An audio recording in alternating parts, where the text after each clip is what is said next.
Wake that ass up early in the morning. The Breakfast Club. Let's get in some front page news. Good morning, Tez. Good morning, DJ Envy. Good morning, Charlamagne the God. Good morning, Jess Hilarious. And thank you for giving us that little speech this morning. Talk that talk, girl. Oh, yeah. Good morning, Queen. Thank you so much. Let's normalize people minding their business. Yeah, let's go put that out. And I can't even say minding business because I mind people's business all the time. Right. I just make sure I know all the facts before I'm minding somebody's business. But Well, I I'll don't say tell it people for you. watch their mouth. I don't tell people keep my name out their mouth. Just watch it. Just know Just what watch you're it. talking about. Well, don't worry about it. I'll say it for you. Mind your business. You can have all the things, baby. The Thank you, baby, Tez. the man, the bag, the career. Can't nobody speak on how you gonna move but Thank you. you. So everybody mind their business. Thank you, boo. All right, well, let's start off with some quick sports. Salute to Shaquille O'Neal. His jersey is retired by Orlando Magic. This is the fourth team, 3 NBA teams, and LSU, his college team. So salute to Shaquille O'Neal. Who else has been? Miami, Lakers, Orlando, and Yep. LSU. Okay. That's right. Gotcha. Yep, so salute to Shaq, all right? Now let's jump right into it. Let's talk about the House Republicans. Yeah, for the first time ever, Homeland Security Secretary Mayorkas was impeached. First time this ever happened. Let's go to CBS for the report. Capitol Hill, the House has voted to impeach Homeland Security Secretary Alejandro Mayorkas. This is only the second time in American history the House has impeached a cabinet secretary. Republicans claim the Biden administration's handling of the border warrants removing Mayorkas from his post. Only 3 Republicans opposed the move.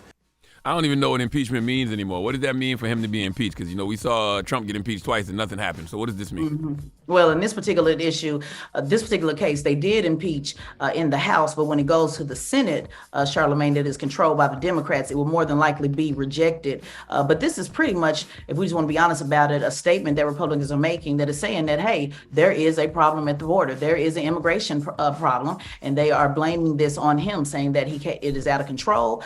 Speaker Mike Johnson said that he has fueled the worst border catastrophe in American history.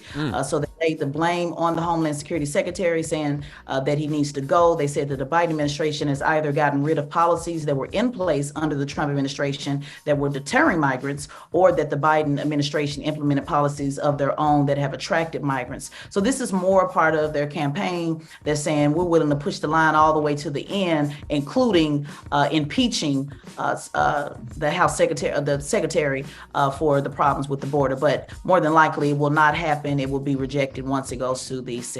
Well, shouldn't it be the fault of the folks who won't vote for any type of border legislation?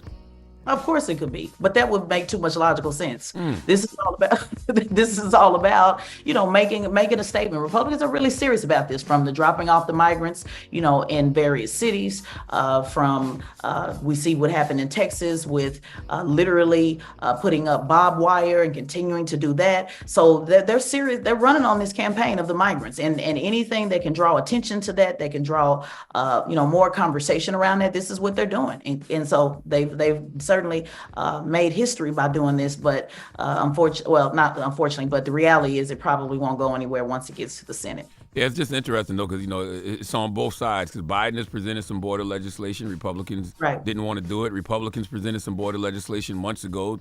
Democrats didn't want to do it. So it's just like, when will they all get on the same page to actually fix the problem in America? How come America cannot fix problems?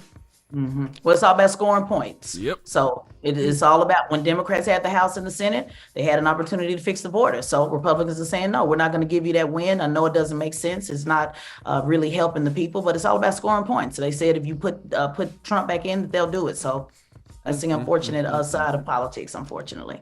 All right, well, that is front page news. What are we talking about next hour? Yeah, you guys remember George Santos, who was expelled from his seat. Speaking of flipping seats back, they went back to Democrats. So New York Democrats have his seat. I'll tell you a little bit about that. And also all the advertising dollars that were made from the Super Bowl, we've been talking about that all week. But all those dollars were made, but that is not stopping Paramount from laying off hundreds of people. So I'll give you more of that at the top of the hour. All right, get it off your chest. 800-585-1051. If you need to vent, phone lines are wide open. It's the Breakfast Club. Good morning. Wake that ass up early in the morning. The Breakfast Club.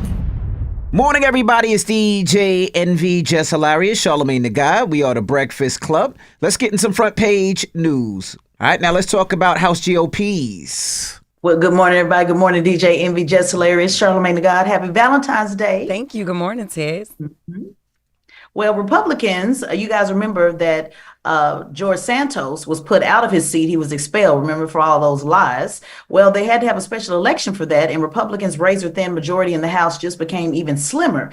Democrat Tom Suwasu won the special election last night in New York's 3rd congressional district. Again, it was a Republican seat. Now it is Democrat, and they've been able to move that over and flip that seat. He won, and he said he wants to find bipartisan solutions. He said it's time to move forward past the petty partisanship, which we hear all the time, but hopefully maybe he'll get some luck with that. He said he's tired of the bickering and the finger pointing. It's time to focus on how to solve problems. So this was a race that a lot of folks were watching. They were wanting to see if Republicans would be able to keep it, and they did not, but they still control the House. But this gives Democrats just a little bit more power in the House of Representatives. All right, now let's jump to Paramount Global. They laid off 800 employees. Absolutely. So we've had a lot of conversation this week. People have talked about all of the money that came in with advertising, big conversation. And so I thought this story was important, Envy, because all of the money that they brought in still laid off 800 employees. So Paramount Global, the owner of the broadcast and cable TV networks, announced Tuesday it will lay off hundreds of staffers as the media giant looks to reduce costs and grow revenue. Now, this news comes days after the CBS network saw record-breaking advertising sales at its highest rated telecast for the Super Bowl. Sources familiar say that it is about 800 people, or roughly a 3% cut. Among those impacted were some of the highest profile journalists at CBS News. Now, the media giant is attempting to transition its business from traditional linear television to streaming, which a lot of people are doing that. And so it just announced that, despite the fact of having 123.4 million viewers, marking the largest U.S.